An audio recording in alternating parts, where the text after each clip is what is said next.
Level 1. You are 37 years old. Your net worth is $10 million. It's a Tuesday morning. You are sitting in the kitchen of the house you bought last year. The house cost $2 million, which felt, when you signed the papers, like an enormous amount of money.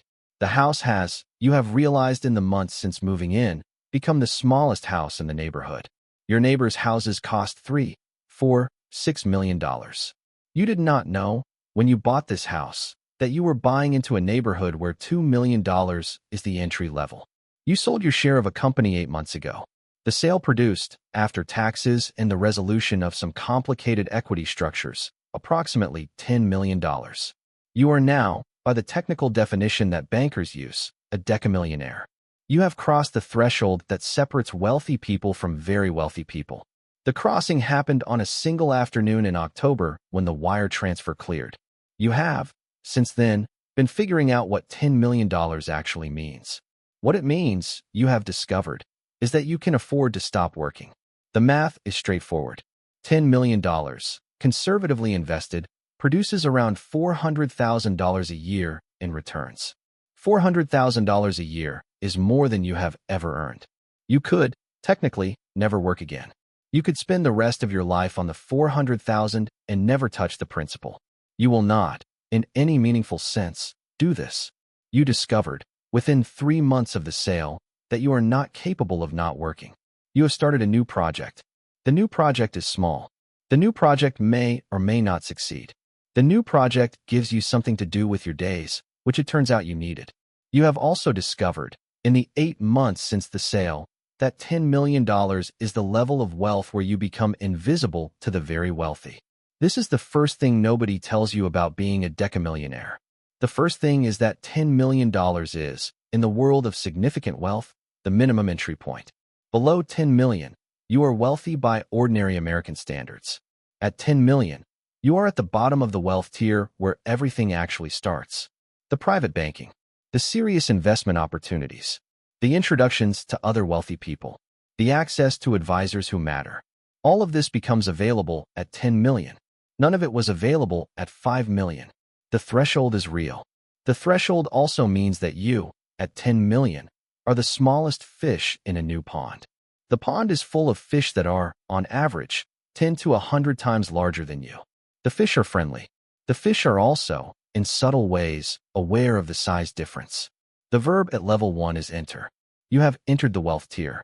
The entering is the beginning of everything that comes next. Level 2. You are 42. Your net worth is $25 million. The $25 million happened because, after the initial sale, you stayed active. You started 2 more projects. One of the 2 projects failed. The other one succeeded. The successful project, which you sold last year for $15 million after taxes, produced the increment that pushed you from 10 million to 25 million in 5 years. You have, during these 5 years, learned the rhythms of the wealth tier. You have learned that $25 million is a different category of wealth than 10 million, even though the difference is only 15 million in absolute terms. The difference is not in the lifestyle. Your house is the same house. Your car is the same car.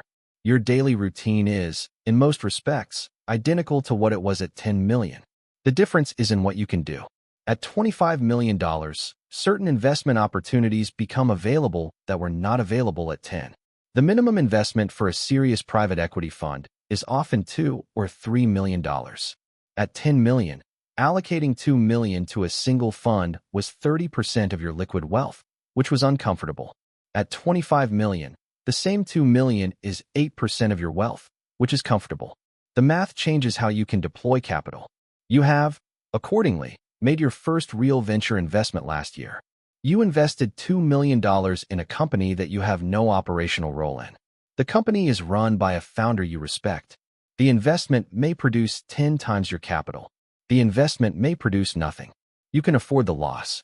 The being able to afford the loss is what allows you to make the investment in the first place. This is the second thing nobody tells you about being at this tier. The second thing is that, around $25 million, you transition from being a person who is wealthy to being a person who deploys capital. The transition is subtle but real. Below 25 million, you are mostly thinking about preserving your wealth. Above 25 million, You are thinking about how to deploy it strategically. The deployment is what allows your wealth to grow at rates that would be impossible at lower tiers. The deployment also exposes you to risks that did not exist at lower tiers. The venture investment that may produce nothing. The private equity fund that has a 10-year lockup. The real estate development that requires you to commit capital across multiple years. All of these things are now part of your portfolio. The portfolio has become more complex. The complexity is what produces the next level of returns. The verb at level 2 is deploy. You deploy capital strategically. The deploying is the work of this level. Level 3. You are 47.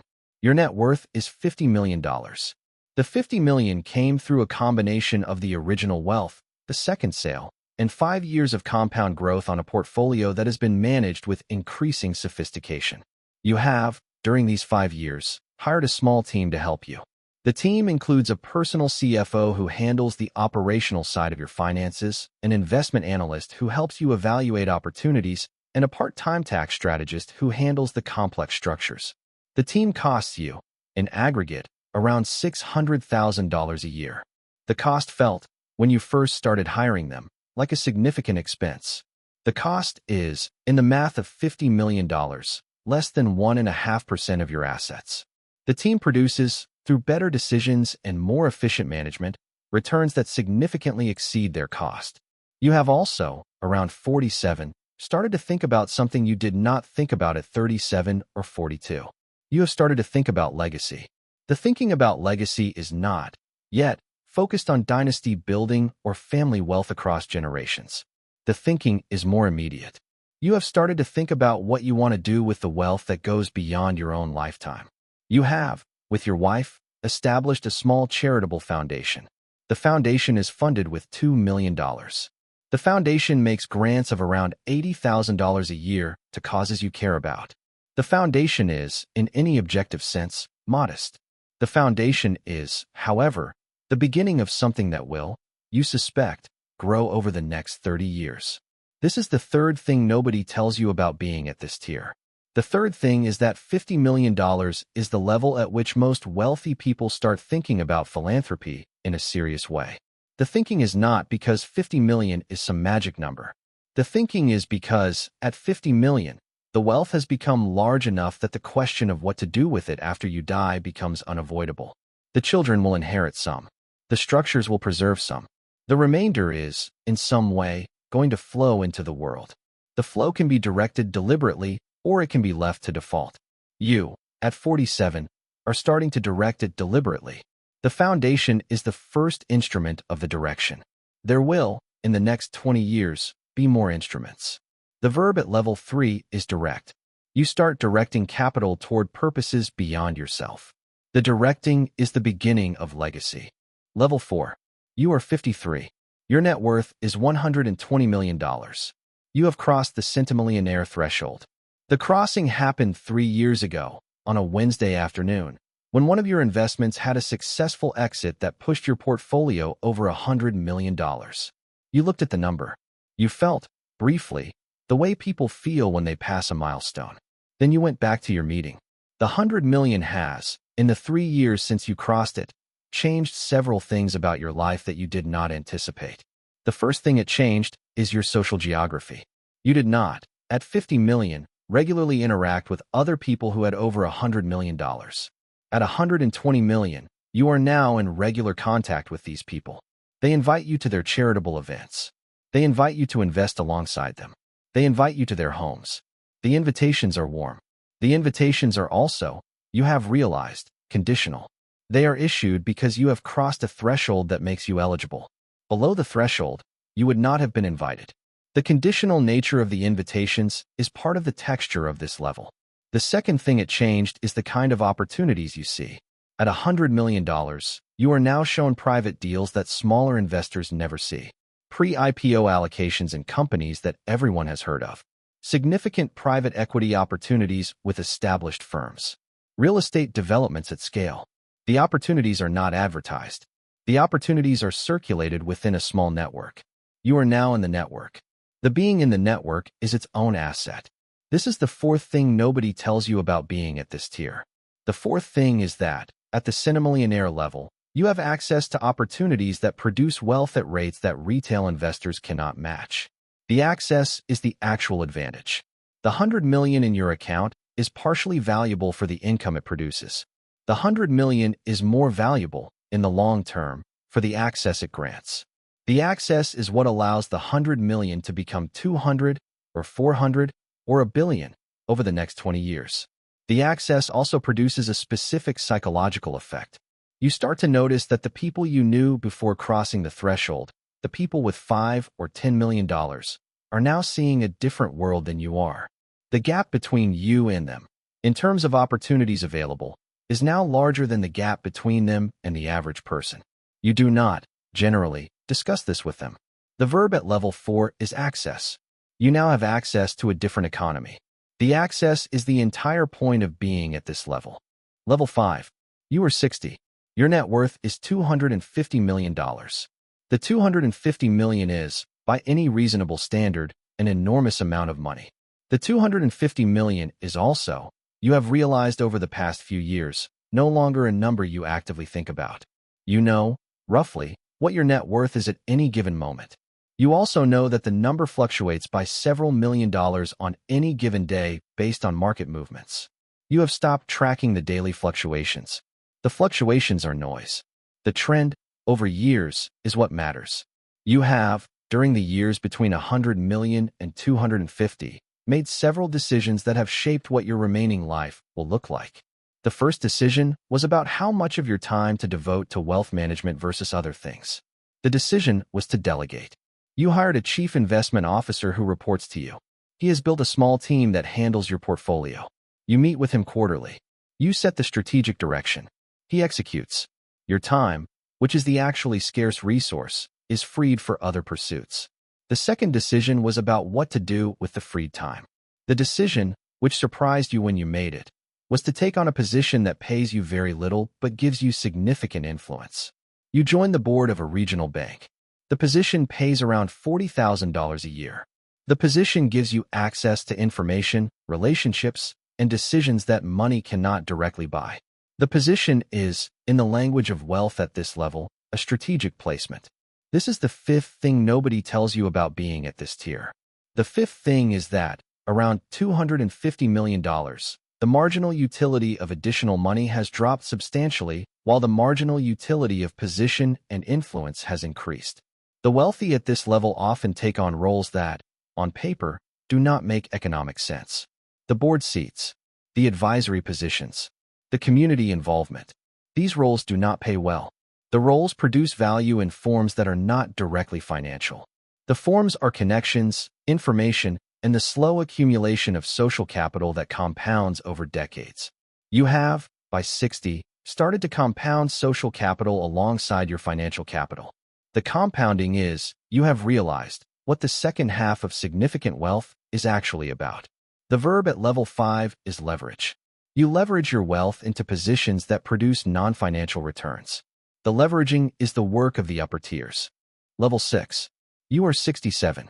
Your net worth is $500 million. The $500 million happened through continued compound growth, 2 successful exits from investments you made in your 50s, and the appreciation of significant real estate holdings that you accumulated over 20 years. You are now, in any meaningful sense, ultra-wealthy. You are in the small group of Americans who have more money than they could spend in any reasonable lifetime under any reasonable consumption pattern. The $500 million has produced a specific situation that you did not entirely anticipate. You have, around this time, become known. The being known did not happen through any single event.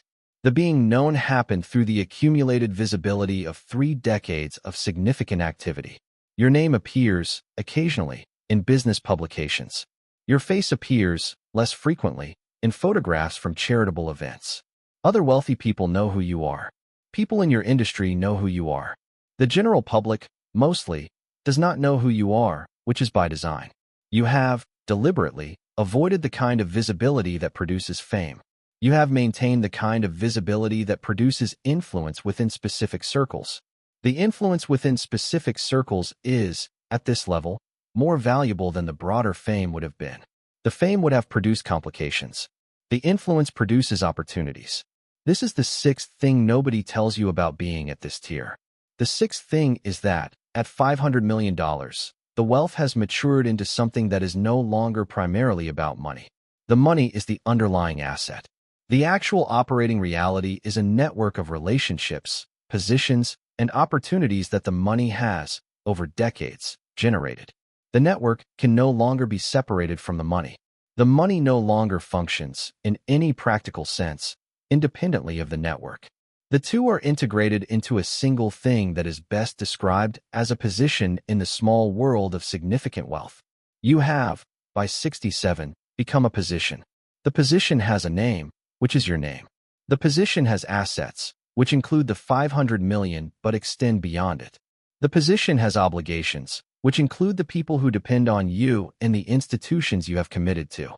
The position is, in a real sense, what you have built. The verb at level 6 is position. You have become a position in a small world. The being a position is the achievement of this tier. Level 7. You are 74. Your net worth is $1 billion. The crossing into the billion happened over the course of a year. Continued portfolio appreciation. One significant exit from a private equity position. A favorable resolution of a complex real estate transaction that you had been working on for several years. The billion was not, in any specific moment, achieved. The billion accumulated. You are now a billionaire. The word, when applied to you, sounds strange. You do not feel like a billionaire. You feel like the man who, 37 years ago, sat in the kitchen of a $2 million house and worried about being the smallest house on the block. The worry has, over the years, dissolved. The man has not. You have, by 74, achieved most of what you wanted to achieve. You have built 3 successful businesses. You have raised 2 children who are now adults with their own careers. You have established a foundation that gives away around $4 million a year. You have created the structures that will, you hope, allow your family to continue operating with integrity across the next several generations. The structures are complete. The structures will be tested by your children and grandchildren in ways you cannot predict after you are gone. This is the 7th thing nobody tells you about reaching $1 billion. The 7th thing is that the billion does not feel like the achievement. The achievement is everything that produced it. The 3 businesses, the decades of patient investment, the hundreds of relationships that compounded over time, the thousands of small decisions, most of which seemed unimportant at the time, that aggregated into the position you now hold. The billion is the consequence of the achievement. The billion is not the achievement itself. The billion will, after you are gone, be divided among your descendants, your foundation, and the structures you have established. The dividing will reduce any single descendant's share to something significantly less than $1 billion. None of your descendants will, individually, be billionaires. The billion will dissolve into multiple smaller pools, each of which will, you hope, continue producing value across the next several generations. The dissolution is the design. The design is what allows the achievement to persist across time. The verb at level 7 is complete. You have completed the journey. The completion is its own achievement. The payoff. So let's pull this together. At level 1, enter. The decamillionaire threshold where everything starts. At level 2, deploy. The transition from preserving wealth to deploying it strategically. At level 3, direct. The beginning of philanthropy and legacy thinking. At level 4, access. The centimillionaire level where you join a different economy. At level 5, leverage. The point where social capital compounds alongside financial. At level 6, position. The integration of wealth, network, and influence into a single thing. At level 7, complete. The billion as the consequence of decades of decisions. Here is the thing nobody on YouTube will tell you about going from 10 million to $1 billion. The journey is not a single straight line. The journey is a series of thresholds, each of which changes what is available to you and what you must do to continue. Below 10 million, you are wealthy. At 10 million, you are at the bottom of a new tier. At 100 million, you have access to a different economy. At 500 million, you have become a position. At $1 billion, you have completed something. Each threshold is real. Each threshold has its own logic. The other thing nobody tells you is that, between each threshold, the work is mostly the same. Patient investment, careful relationships, strategic positioning, The compounding of small advantages across decades. The work does not change dramatically as the numbers grow. What changes is what the work produces. If you are watching this video and you are at the bottom of this ladder, the message is that the thresholds are real and that crossing them is the actual game. The crossing requires patience that most people do not have. The patience is the entire competitive advantage. If you are watching this video and you are not yet on the ladder, the message is that the ladder begins at $10 million. The entry to the ladder requires accumulating $10 million first. The accumulating is its own ladder. The two ladders are sequential. Somewhere right now, a 37-year-old is sitting in the kitchen of a $2 million house. He just realized that his house is the smallest one on the block. He does not yet know that he has just entered the wealth tier where everything actually starts. The ladder has 7 levels. The first threshold is the hardest. If this video changed how you think about wealth above $10 million, hit subscribe. We have more videos like this on the channel, each one breaking down a different path that wealth takes across decades and decisions. See you in the next one.